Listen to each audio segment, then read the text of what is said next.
Let's learn how do we divide the number 800 by 10 using the long division method.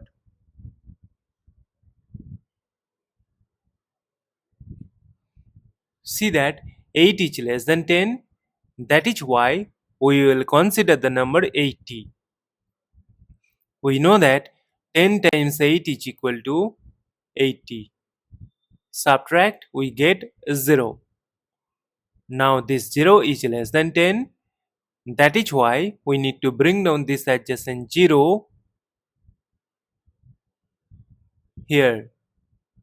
Look that this is the number 0. So we can remove one 0.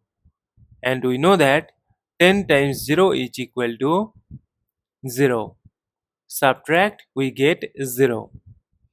As we get the number 0 and we have no number to bring down here, so we will stop. Therefore, 800 divided by 10 is equal to this number 80. And this is our final answer. Thank you for watching. Please like, share and comment on the video. Also do subscribe our channel.